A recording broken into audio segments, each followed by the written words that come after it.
Hello students, today we are covering our next topic, that is hematological disorders, in which we will study about the disorders and diseases of blood. So very first we are starting with anemia.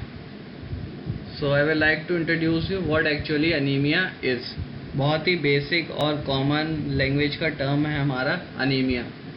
Anaemia mainly associated है हमारे RBCs यानी red blood cells से, जो most commonly हमारी blood में oxygen का supply करती हैं throughout the body and carry out and remove the toxic waste products. तो जब नॉर्मल आरबीसीज की कमी हो जाती है बॉडी में तो उस कंडीशन को हम बोलते हैं अनीमिया. अब जब आरबीसीज हमारी क्या है, ऑक्सीजन कैरी कर रही हैं, तो ऑक्सीजन कैरी कर रही हैं थ्रू आउट, ऑक्सीजन का सप्लाई हो रहा है बॉडी में. जब ये कम हो जाएंगी तो ऑब्वियसली बात है डिफरेंट टाइप के अदर सिम्टम्स और कंडीशंस को डेवलप करेंगी. So let's start the topic. सबसे पहला टाइप का हम यहाँ जब बात करने जा रहे हैं तो वो बात करेंगे हम आयरन डेफिशिएंसी एनीमिया. उससे पहले मैं बताना चाहूँगा आरबीसीज कैसे सप्लाई करती हैं ऑक्सीजन को through out the body. RBCs में पाया जाता है हमारा हीमोग्लोबिन. हीमोग्लोबिन क्या है, एक टाइप का हमारा प्रोटीन है जो दो चीज़ों से मिलकर बना है, हीम और ग्लोबिन. हीम में बेसिकली हमारा आयरन प्रेजेंट होता है. वो आयरन कंबाइन होता है ऑक्सीजन के साथ और बनाता है ऑक्सी हीमोग्लोबिन, जो through out the body supply करता है ऑक्सीजन को. तो आयरन डेफिशिएंसी एनीमिया में क्या होता है, यही आयरन यानी कि फेरिक फॉर्म जो हमारी है आयरन की, हीमोग्लोबिन, उसकी क्या है सिंथेसिस कम हो जाएगी, उसका अमाउंट कम हो जाता है. यानी कि iron deficiency occurs due to lack of iron, जिसकी वजह से क्या है हीमोग्लोबिन का प्रोडक्शन कम हो जाएगा. हीमोग्लोबिन का प्रोडक्शन कम हुआ तो ऑक्सीजन का supply throughout the body कम हो जाएगा. उस कंडीशन को हम बोलते हैं आयरन डेफिशिएंसी अनीमिया. एक टाइप की क्रोनिक माइक्रोसाइटिक अनीमिया है जिसमें क्या है small blood red RBCs count हो जाता है. मोस्टली केसेस में चिल्ड्रंस में देखी जाती है due to inadequate supply of iron rich compounds. Next हम बात करते हैं what are the causes of iron deficiency anaemia. सबसे पहला बेसिक कॉज है वही insufficient iron supply at the birth. Birth से ही क्या है आयरन डेफिशिएंट हो हमारा फीटस या बेबी, या उसमें कोई ऐसी मेल एब्जॉर्प्शन या एब्जॉर्प्शन की कमी हो, आयरन ईजिली एब्जॉर्ब नहीं हो पाता हो बॉडी में, एक्सेसिव ब्लड लॉस हुआ हो किसी वजह से, किसी इंजरी की वजह से, किसी ट्रॉमा की वजह से, या मोस्टली इन वीमेंस में मेंस्ट्रुअल साइकिल के दौरान, and through insufficient intake of iron in the diet. These are some of its causes. Next हम बात करेंगे what is the underlining pathophysiology. Pathophysiology क्या है हमारी आयरन डेफिशिएंसी एनीमिया की. सिंपल सी पैथोफिजियोलॉजी है. आयरन क्या है हमारा, आयरन दो फॉर्म्स में हमारा डिवाइडेड है, फेरिक और फेरस, Fe2+, Fe3+. ये दो फॉर्म्स क्या है हमारी अलग अलग टाइप के फूड प्रोडक्ट से मिलती है. जो फेरस फॉर्म है हमारा वो मिलता है हमारे नॉनवेज प्रोडक्ट से, मीट से, एसेट्रा से, जो हमारा बेसिक पार्ट है हीमोग्लोबिन और मायोग्लोबिन का. नॉन हीम पार्ट जो है वो बनाता है हमारा फेरिक Fe2+, जो अल्टीमेटली किसके साथ कंबाइन होते हैं, वो कंबाइन होते हैं फेरेटिन नाम के प्रोटीन के साथ. उसके साथ कंबाइन होकर ये बॉडी में टेम्परेरी स्टोर रहते हैं. और जब जब हमें बॉडी को कंडीशन डेवलप होती है जहाँ पे हमें आयरन नीडेड होता है तो ये फेरेटिन क्या है रिलीज हो जाता है, रिलीज कर देता है आयरन को बॉडी में.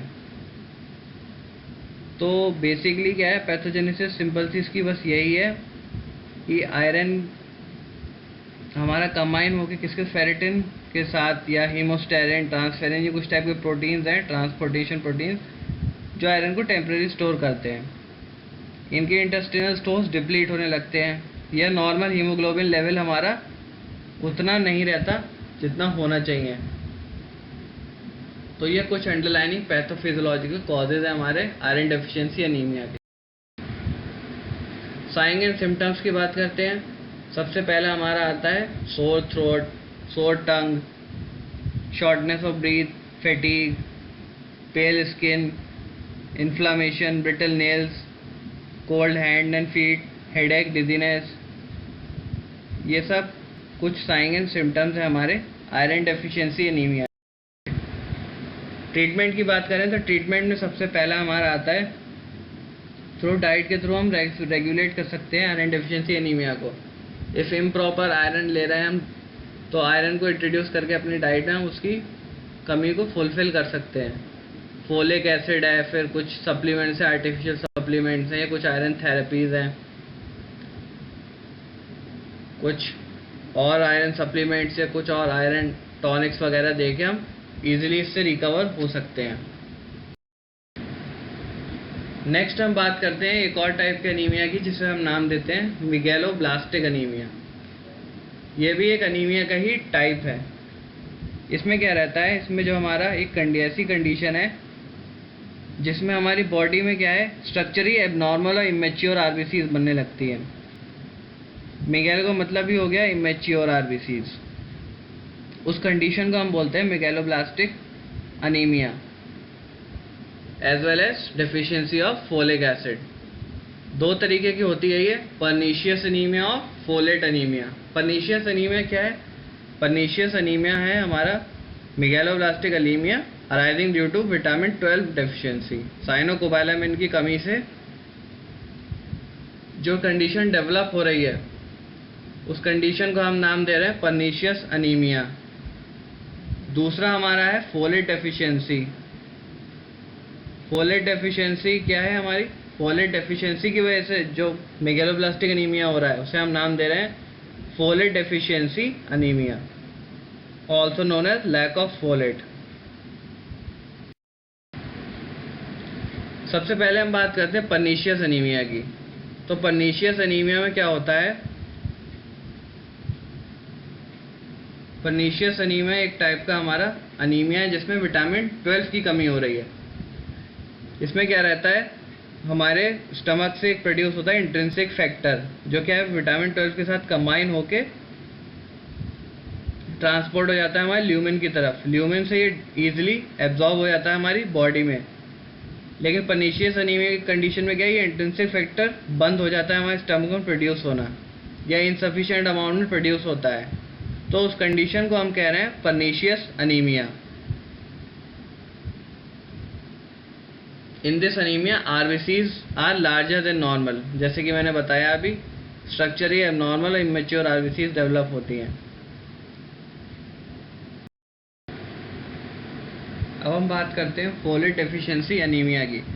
तो फोलेट क्या है, एक टाइप का न्यूट्रिएंट है जो हमारा बहुत ही ज़्यादा ज़रूरी होता है हेल्दी डेवलपमेंट ऑफ आरबीसीज के लिए, जो बेसिकली हमारे नॉर्मल फूड प्रोडक्ट से ऑब्टेन हो जाता है, जैसे लिवर, स्पिनच, ब्रूजल, स्प्राउट्स। तो फोलिक एसिड क्या है? फोलिक एसिड काम करता है हमारा विटामिन B12 और विटामिन BC के साथ, जिसके साथ वो नए प्रोटीन्स और आरबीसीज का फॉर्मेशन करता है। अब जब फोलिक एसिड की कमी हो जाएगी तो फोलिक एसिड क्या है, कंबाइन नहीं कर पाएगा हमारे विटामिन B12 के साथ और नॉर्मल डेवलपमेंट हमारा आरबीसीज का नहीं हो पाएगा, हिंडर कर जाएगा, जिसकी वजह से जो कंडीशन डेवलप हो रही है उसे हम नाम दे रहे हैं फोलेट डेफिशिएंसी अनीमिया।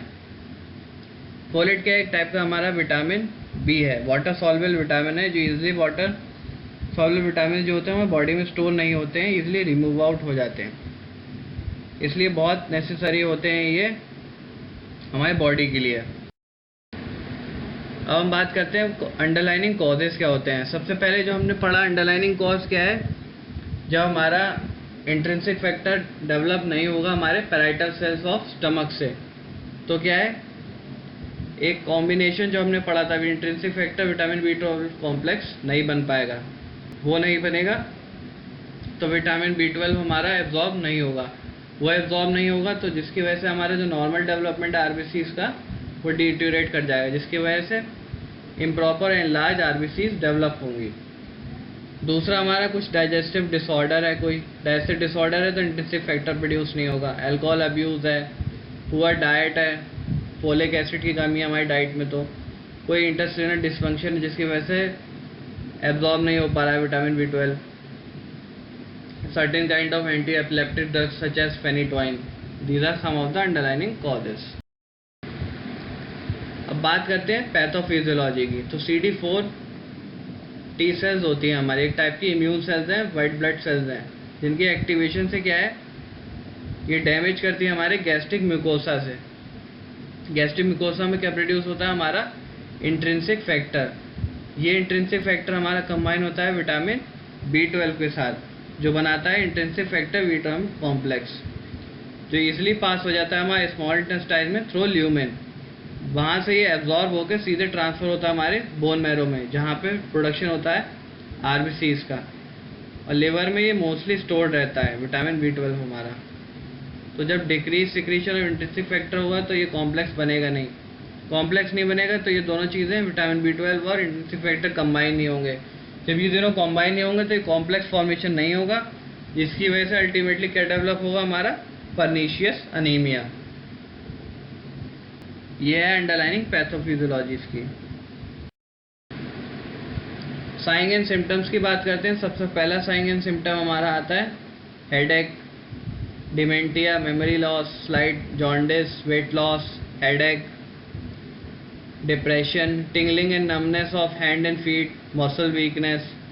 ये सारे हमारे साइन एंड सिम्टम्स हैं हमारे